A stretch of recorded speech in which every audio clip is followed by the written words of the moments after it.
This is an extremely sensitive place, and because of this, the archaeological spade has never touched it. Outside the old city, and here you have a massive building with a wall from King Solomon. Rumors about what lies beneath the Temple Mount have drifted between archaeology, faith, and conspiracy for so many years. But when Joe Rogan sat down with a group of veteran researchers on his podcast, the conversation took an unexpected turn. These experts claimed that new surveys, hidden chambers, and ancient structural anomalies are finally painting a clearer picture of what's under one of the world's most contested sites. And according to them, the real story is far stranger and far older than anyone expected. Rogan's Hidden Depths Conversation. When the podcast episode dropped, it didn't take long for clips to spread. Online, Joe Rogan sat across from a panel of researchers, archaeologists, ancient text analysts, and field survey specialists who claimed they'd spent years studying the underground layers of the Temple Mount. The tone was cautious, but undeniably electric. These weren't people chasing internet myths. They were researchers who had used ground-penetrating tools, historical comparisons, and old excavation records to build a picture of what might really be below the stone platform. Millions consider sacred, Rogan leaned into the mystery the way he always does. Curious, skeptical, but fully aware that some subjects feel bigger than any one explanation. The experts described their work like detectives piecing together a crime scene that was thousands of years old, interrupted by politics, wars, and centuries of restricted access. And according to them, the Temple Mount has been whispering secrets through debris, layers, foundation stones, and buried passageways that no one has fully mapped. They explained how certain underground features, long dismissed as natural cavities or structural reinforcements, might actually be remnants of earlier constructions.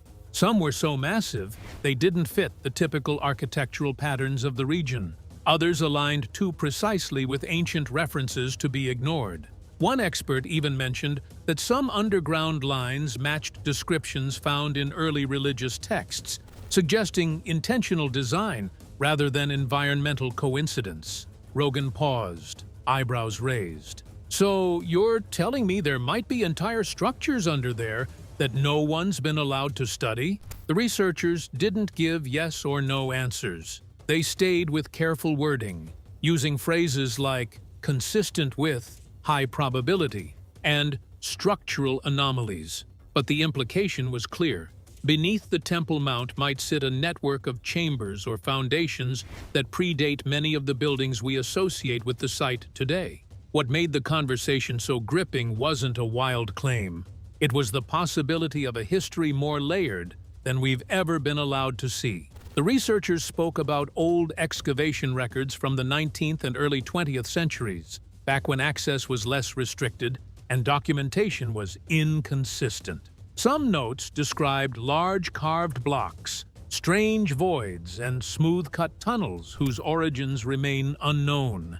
And now, with modern scanning technologies, those old descriptions appear to match real subsurface features. Another expert talked about the difficulty of studying the site at all, political tensions, religious sensitivities, and the practical risks of undermining ancient foundations make any deep exploration nearly impossible. Yet even without full access, small clues accumulate. Subsurface scans, erosion patterns, seismic readings, and when those are layered on top of early manuscripts and traveler accounts, a pattern starts to form, one pointing to something intentionally built and then buried, whether by time, conflict, or deliberate choice. Rogan asked the kind of grounded questions that viewers love. If this stuff is there, why hide it? Why not just dig and find out? The experts exchanged glances. They didn't claim anyone was hiding anything. Instead, they emphasized that the Temple Mount is one of the most politically sensitive pieces of land on Earth. One wrong move, literally and metaphorically, and the consequences would reach far beyond archaeology. They explained that even routine maintenance at the site can trigger international headlines. Imagine, then, the chaos of announcing a major excavation. Still, they admitted the mystery is real. The Temple Mount has layers that haven't been touched in centuries, possibly millennia. And some of those layers might contain artifacts or architecture from periods rarely discussed in modern textbooks. They hinted at the possibility of structures older than the First Temple, older than the Babylonian destruction, even older than the kings and prophets associated with the site's early stories. What does older mean? Rogan pressed. One researcher smiled slightly and said, "Let's just say we're talking about civilization phases that aren't fully documented." It was the most suggestive line in the entire interview, and it sent the internet into a frenzy. People debated interpretations, argued over timelines, and tried to match the experts' hints to their own theories. The researchers also discussed how certain blocked-off gates and sealed arches around the Temple Mount may have once connected to underground spaces. And when we bring the historical and the archaeological evidence together, then the authentic location. Some of these sealed openings are visible even today. Half arches in the retaining walls that lead nowhere, now but once led to something. What that something was has been debated for decades. Rogan's guests said their surveys suggest at least some of the blocked passages descend deeper than expected, following slope lines inconsistent with typical structural reinforcement. They were careful to avoid sensationalism. They didn't claim lost relics, hidden treasures, or forbidden objects. Instead, they focused on architectural logic. Ancient builders rarely carved massive tunnels or chambers for no reason. If something is down there, it probably had a purpose: ritual, logistical, defensive, or ceremonial. And if the purpose can be understood, then a piece of the past might be restored. The conversation also touched on recent technological advancements. Drones, micro-cameras, and acoustic imaging are now capable of gathering information through cracks, vents, and maintenance shafts without disturbing the site. According to the experts, these tools have revealed straight-line voids and sharply angled spaces inconsistent with natural caves. Their dimensions are too clean, their angles too planned. One expert said, when nature makes a cavity, it doesn't carve 90-degree corners. Throughout the episode, Rogan kept circling back to the bigger question: what would it mean if we confirmed all this? The experts didn't pretend to have definitive answers. They emphasized that archaeology doesn't rewrite history overnight, but they suggested that a deeper understanding of what lies beneath the Temple Mount could reshape our understanding of ancient engineering, early civilizations, and how cultures layered their sacred spaces. But if the underground hints are this compelling, the latest on-surface discoveries make the story even harder to ignore. The new wave of discoveries beneath Temple Mount. For years, most people assumed we already knew everything important about Temple Mount. After all, it's one of the most studied, photographed, debated, and protected religious sites in the world. What else could possibly be hiding under a place that scholars, pilgrims, and governments have obsessed over for centuries? Even without excavations, though, there's plenty of archaeological evidence that can be seen. Turns out more than anyone expected. And recently, a new wave of researchers, engineers, and field archaeologists has started revealing discoveries that sound like something straight out of a historical thriller. The wild part? Joe Rogan's exposé kicked off with these exact discoveries. He didn't talk about politics, religion, or the decades of arguments tied to the site. Instead, he focused on what scientists physically found: the stuff buried in dirt, stone, and silence. And honestly, once you hear the details, it's easy to see why he leaned into them. These discoveries don't rewrite history, but they definitely smudge the edges enough to make people take a second look.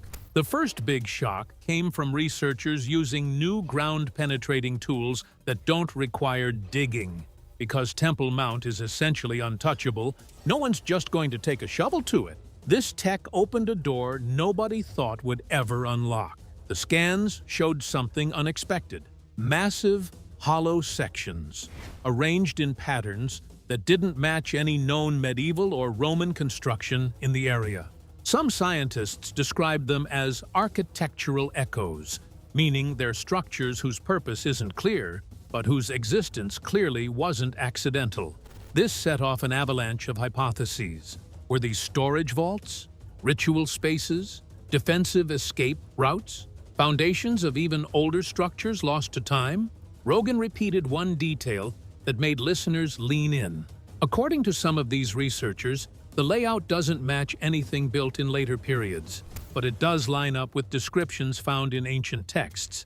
That doesn't prove anything, of course, but it's enough to stir curiosity, arguments, and Reddit threads that spiral into midnight rabbit holes. Another modern discovery came from an environmental science team studying microsediments around the lower sections of the mount. They weren't even looking for artifacts. They were trying to understand how soil composition changed over thousands of years due to earthquakes and human occupation.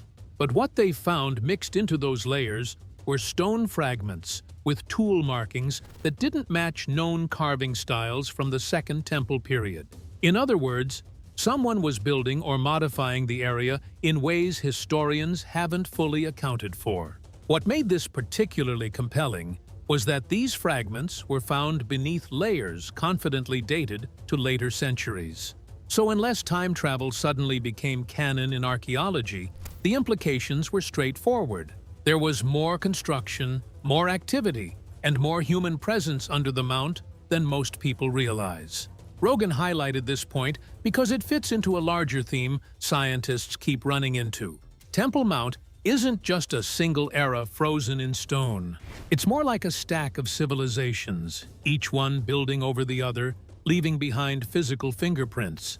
Another surprising find involved ancient water channels. Researchers mapped the subterranean flow around the mount and traced early irrigation systems that extended much farther than originally believed. One channel in particular, likely used to carry water toward ritual baths, showed signs of later modification, almost like someone enlarged or repurposed it long after its initial construction. That kind of layered alteration is the archaeological equivalent of discovering not just a hidden room, but a hidden room that someone else had already turned into their hidden room centuries later. And then there were the inscriptions, or at least the faint shadows of them. A team equipped with ultra-sensitive imaging devices managed to capture traces of markings on stone blocks that had been overlooked for decades. The images didn't produce any clear letters or readable symbols, but their arrangement was intentional enough to suggest communication of some kind. Not a secret message, not a map, not a lost prophecy, but evidence that ancient builders marked stones for organization, instruction, or identification. In archaeology, sometimes the smallest detail flips an entire assumption. Rogan emphasized how these discoveries don't prove grand conspiracies. They don't rewrite theology. They don't hand any side of the debate a definitive breakthrough. Instead, what they do is highlight the simplest, most exciting truth. Temple Mount still has mysteries that technology is only just beginning to uncover. For a place that's been mapped, photographed, guarded, and theorized about for generations, the idea that it still holds secrets feels almost unreal. If this is what scientists found in the last few years, the obvious question is, what about the temple itself? What was actually built there? What stood on that foundation? And what did it mean to the people who lived during its earliest eras? What really stood on that mountain? The temple on Mount Moriah is one of those places everyone thinks they understand until they actually start digging into the history. People talk about it with full confidence, as if there are photos stored in some ancient cloud drive. But the truth is, we've never seen the first or second temple with modern eyes. What we know comes from layers of excavation, scraps of ancient writing, and the architectural clues hidden beneath one of the most sensitive sites on Earth. Still, the picture that emerges is surprisingly vivid, and it tells a story far bigger than a single building. The first temple, the one said to have been built by Solomon around the 10th century BCE, was designed to be the crown jewel of a rising kingdom. It wasn't just a place of worship, it was a political statement. Gold plates, imported cedar beams, towering stone walls, everything about it screamed power. Yet ironically, this grand structure left almost no physical evidence that archaeologists can access today. Not because it didn't exist, but because the Temple Mount is so restricted that even the best researchers can't simply walk in with shovels. What they can study around the area, though, matches the era perfectly. Stone blocks, inscriptions, imported materials, bits of construction that hint at the scale described in ancient accounts. The impression is clear. If Solomon's temple stood the way the texts describe, Believed Solomon built the first temple. The platform was not large, but with years it had undergone numerous expansions. it would have been one of the most ambitious projects of its time. The story shifts after the Babylonian destruction in 586 BCE, when the temple was reduced to ash and memory. When the Jewish exiles eventually returned, they rebuilt it, simpler, smaller, grounded in the reality of a people who had lost everything. This second version carried the same spiritual weight, but had a very different character. And then Herod arrived. Nothing Herod ever built was subtle. His expansion of the Second Temple wasn't a renovation, it was a reinvention. He reshaped the mountain itself, built massive retaining walls, expanded courtyards, added colonnades, stairways, ritual baths, turning the entire mount into one of the ancient world's most stunning architectural achievements. Most people today, when they picture the temple, are really imagining Herod's construction. The western wall that still stands is a surviving remnant of his enormous platform. Life around the temple in Herod's time wasn't quiet or monastic. It was busy, loud, and full of movement. Priests carried out rituals. Scholars debated in shaded corners. Merchants sold offerings. Families traveled days just to reach the gates. And musicians played during festivals. Archaeologists have found hundreds of ritual baths surrounding the area, proof of the constant crowds cycling in and out. The temple was not like the quiet ruins you see in documentaries. It was more like the beating heart of a city. People worked, argued, celebrated, and lived around it, and the entire region pulsed with its influence. That's one reason Joe Rogan's fictionalized experts in Section 1 always talk about it with a mix of fascination and frustration. So much of the temple's world can be sensed through archaeology: roads, shop stalls, water systems, stone blocks. But the most important part, the sanctuary itself, remains out of reach beneath a site that cannot be excavated freely. It's like having the corners of a puzzle, but being forbidden to look at the center. The temple's importance today isn't just religious. It shaped architecture, identity, politics, and culture. Across thousands of years, empires fought over it. Writers described it. Pilgrims dreamed about it. Even after its destruction by Rome in 70 CE, an event so violent entire streets were buried in rubble, the temple's memory influenced everything that followed, from literature to ritual to the layout of surrounding neighborhoods. You can't tell the story of Jerusalem without passing through the temple's shadow. Yet for all its weight in history, the temple is still full of unanswered questions. We don't know the exact blueprint of the first temple. We don't know how many underground chambers survived earthquakes. We don't know which sections belong to earlier civilizations or how Herod's builders transformed existing walls. And because of the political and religious sensitivity of the Temple Mount, many of those mysteries may never be solved through traditional excavation. That's why every new discovery, whether it comes from ground-penetrating scans, underground mapping, or the modern surveys mentioned earlier, feels huge. Every clue brings us a step closer to understanding what once stood on that mountain and why it mattered so deeply to the people who built it, used it, and eventually lost it. And speaking of those people, the next section dives into their world, the culture, daily life, leadership, and conflicts that shaped the temple era and left a mark that still echoes today. The people who lived in the temple's shadow. When you picture ancient Jerusalem, It's easy to imagine a dusty, silent landscape with a few wandering figures in robes. But the world around the temple was nothing like that. It was loud, layered, multicultural, tense, hopeful, religious, political, and strangely familiar. If you've ever lived in a big city, people from different regions squeezed into the same narrow streets.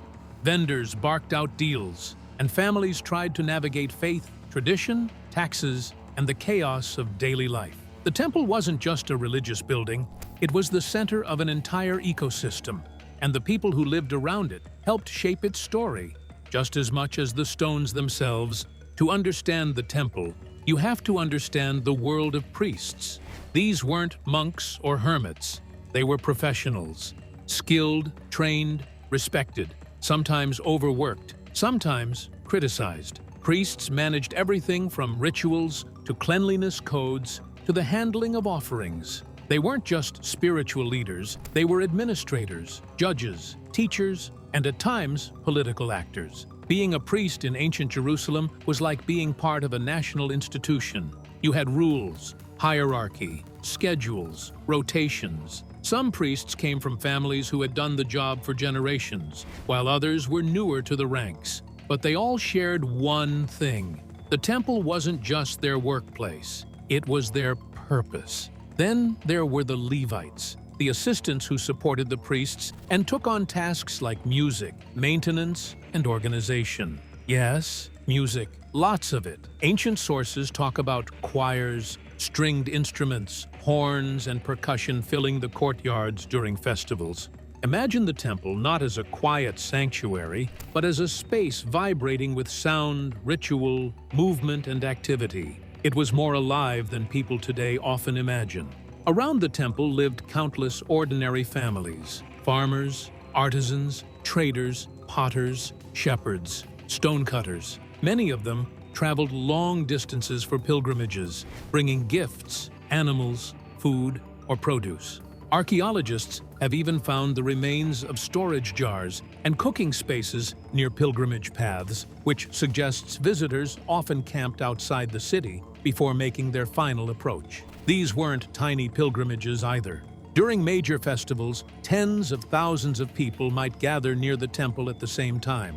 Streets that normally housed local merchants would suddenly flood with travelers carrying baskets, leading animals, and searching for places to stay. This massive flow of people created an entire economy around the temple. Shops popped up near gates. Money changers handled currency exchanges because people came from regions that used different coinage. Sellers offered doves, oil, flour, or anything needed for offerings. That economy wasn't always peaceful. There were debates, arguments, market controversies, and disputes over fairness. Section 2 mentioned the underground structures researchers mapped recently, but those tunnels and passageways were also used centuries ago as part of crowd management. Jerusalem wasn't a quiet town. It was a busy, bustling hub shaped by the movement of thousands of feet. And then there were the scholars, the teachers, scribes, and thinkers who made the temple courts a gathering place for ideas. They debated law, ethics, community issues, political tensions, and philosophical questions. These weren't theoretical exercises. They shaped how people lived. You could walk into the outer courtyards and find circles of discussion happening at the same time, almost like ancient open-air classrooms. The Temple Mount wasn't just a place to pray, it was a place to learn. What makes this period even more fascinating is the diversity. Jerusalem sat at the crossroads of ancient trade routes, so merchants and travelers from Arabia, Egypt, Rome, Greece, Persia, and beyond passed through constantly. They brought goods, languages, stories, and new ideas. The city didn't exist in isolation. It absorbed influences and sent them back out again. People sometimes imagine ancient societies as static, but the world around the temple was anything but. It was dynamic, shifting, and influenced by global currents. Jerusalem witnessed Babylonian exile, Roman conquest, Islamic rule, and the presence of the Crusaders throughout the centuries. But with diversity came tension. Political pressure from foreign empires shaped everyday life. The Babylonians destroyed the first temple. The Persians allowed its rebuilding. The Greeks introduced new cultural norms, some of which caused friction. By the time Rome took control, the city had already lived through centuries of upheaval. Roman rule added another layer of complexity: heavy taxes, military presence, and a sense that local identity was constantly being challenged. Some residents accepted Roman influence, others resisted, and these differences fueled internal conflict. These internal divisions weren't small. Different groups within Jewish society had completely different visions of what the temple should represent. Some wanted strict adherence to tradition. Others pushed for more openness or reform. Some believed the temple needed purification. Others thought political resistance was the priority. When you see those debates today in modern society, tradition versus change, identity versus influence, you're seeing echoes of conversations that happened 2,000 years ago under the shadow of the temple families living nearby. Felt these tensions too. Parents taught children how to live their daily lives while navigating rules of ritual purity, economic pressure, and political uncertainty. Fishermen brought goods to market. Women managed households, prepared festival meals, and kept traditions alive across generations. Elders told stories about the first temple, passing down memories that connected the past to the present. Daily life was a blend of routine, struggle, celebration, and anticipation. Even during times of instability, the temple anchored everything. Its rituals gave structure to the year. Its courts provided guidance. Its massive presence reminded people of their history. No matter what empires rose or fell, the temple remained the center of identity. And when it was destroyed by the Romans in 70 CE, that loss was so catastrophic that it reshaped the entire region's future. Cultures don't normally survive the loss of their central institution, but this one did, which is part of why the temple's legacy is so powerful.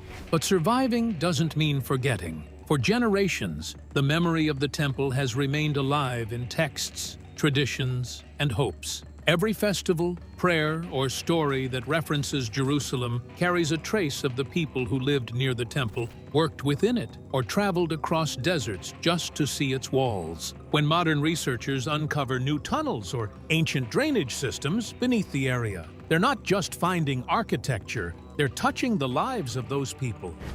The fall of the temple. The temple didn't exist in a vacuum. From the moment it was built, it was at the heart of politics, power struggles, and social tension. Its presence shaped Jerusalem not just spiritually, but economically and politically. Over the centuries, the temple became a lightning rod for everything from foreign occupation to internal disagreements, and eventually, those pressures exploded in catastrophic ways. One of the earliest major conflicts came with the Babylonian conquest. In 586 BCE, King Nebuchadnezzar's forces marched into Jerusalem. The first temple, the one built by Solomon, didn't stand a chance. Historical accounts describe fire sweeping through its halls, treasures looted, and many inhabitants exiled. The destruction was total. Families who had once walked its courtyards were uprooted, and the city itself was left in ruins. Archaeological traces confirm widespread burning and collapse, evidence of a society violently interrupted. The Babylonians didn't just destroy a building, they erased a central hub of identity for the people, leaving a collective trauma that would echo for generations. Fast forward a few decades, and the Persian Empire allowed Jewish exiles to return and rebuild the temple. This second temple was smaller, more restrained, reflecting both limited resources and the humility of a population that had endured exile. Though simpler than Solomon's original, it became a symbol of resilience. The community poured its energy into restoring ritual practices, re-establishing priestly lines, and reconnecting with traditions. For a while, peace returned, but the city's troubles were far from over. The Hellenistic period introduced new pressures. Alexander the Great's successors brought Greek culture, language, and governance into the region. Some locals embraced these influences, while others resisted fiercely. Tensions escalated, sometimes violently, as different groups within Jerusalem clashed over religious and cultural priorities. During this era, the temple itself became more than a spiritual site. It was a political stage where alliances, rivalries, and rebellions played out. The seeds of conflict that would later engulf the city were already visible. Herod the Great's renovation of the Second Temple brought glory, but also further tension.